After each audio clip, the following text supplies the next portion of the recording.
So next, if the diameter of the sphere is 6 meter, then it hemisphere will have a volume of, so hemisphere oda volume formula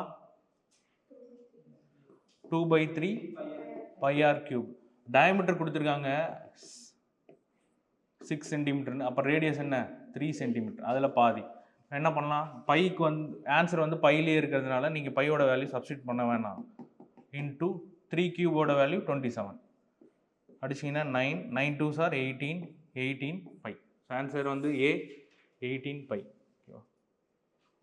இந்த diameter of the sphere கொடுத்தாங்க, அதுலேருந்து நான் radius கண்டுபிடிச்சேன். ஏன்னா டயமீட்டரில் பாதி தான் radius. So 3 centimetre. Volume of the எமிஸ்பியரோட ஃபார்முலா தெரியும், 2 by 3 pi r cube.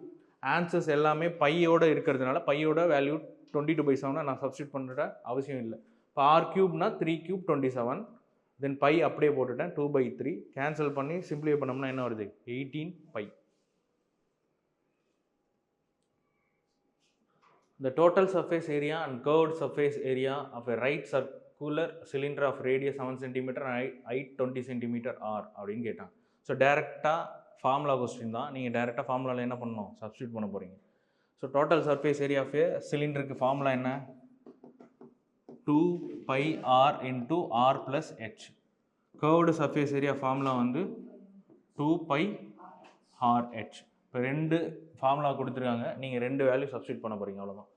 Height வந்து இதில் நமக்கு என்ன தேவை, பை 22/7 தெரியும், ஆரும் ஹெச் மட்டும் தான் தேவை. கொஸ்டினில் ஆர் வந்து 7 சென்டிமீட்டர், ஹெச் என்ன 20 சென்டிமீட்டர்னு கொடுத்தாச்சு. நீங்கள் வேல்யூஸை சப்ஸ்டியூட் பண்ணிங்கன்னா ஆன்சர் வரப்போகுது.